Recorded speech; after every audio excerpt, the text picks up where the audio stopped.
Hello, and welcome to the first 2022 episode of In the Know with Dr. Knowlton.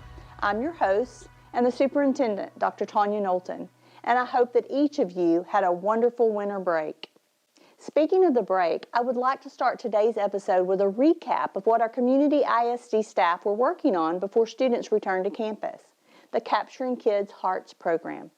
First, our Capturing Kids' Hearts staff taught us hand gestures that can be used respectfully to keep a classroom on track. The first hand gesture is a timeout, which teachers can use to get a class refocused when they're getting too loud.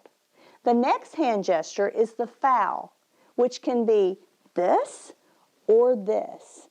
And I've heard that many parents are laughing about this because their kids are calling fouls on them. When a foul is called on you, you're expected to give that person that called the foul 2 put-ups or genuine compliments. The final gesture is the check, which is a sideways thumbs up. This check is to quietly remind an individual student to check their behavior and get back on track. Next, the instructor led us through how to establish a social contract of expectations that everyone in the room, including the teacher, is required to follow. Most of our students should have made a social contract in their classrooms by now, and this could be a great tool to use in homes as well. Finally, Capturing Kids' Hearts trained our staff in their 4-question technique. I won't go over each of those questions here, but I highly encourage you to talk with your students about these questions, and maybe even put some of them to practice in your homes. If you would like to learn more about Capturing Kids' Hearts, we have linked their website in the description of this video. We are firm believers in the mission of Capturing Kids' Hearts, winning students' hearts and leading them to their personal best. But this program can only be successful if we all buy into it. So please join us, and together we can make a great difference. Our final long-range facility planning committee meeting took place on Thursday, and I'm thrilled to announce that the committee has chosen a recommendation. The committee co-chairs will be presenting it to our Board of Trustees on January the 24th.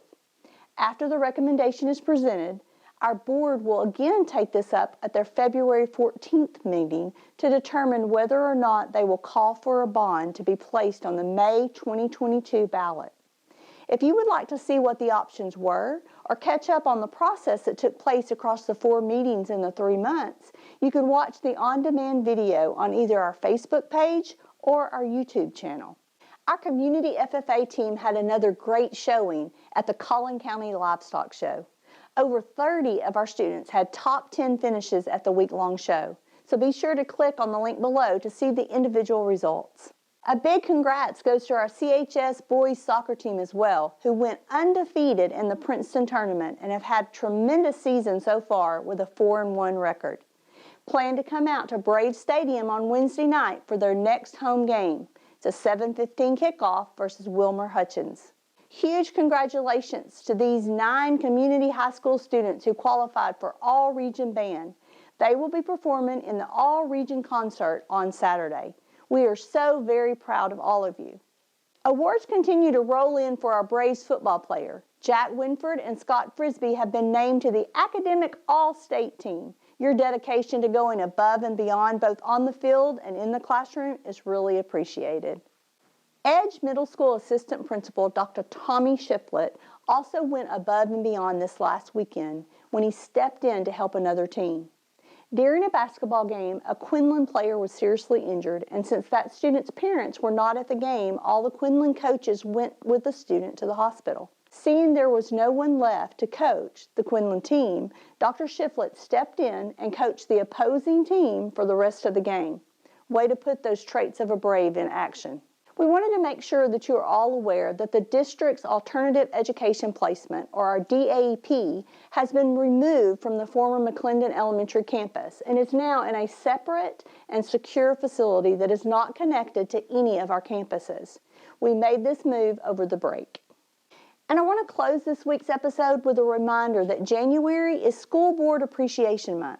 Each day, we're highlighting a different board member, and we hope you'll join us in thanking them for all that they do for our students and our staff. I'm fully convinced that the Community ISD's Board of Trustees is the best in the state, and we are so lucky to have them. Remember, there's no school on Monday as we observe Martin Luther King Jr. Day. Thanks for watching In the Know. Be sure to subscribe to our YouTube channel so you always get the latest updates. I hope you have a great extended weekend.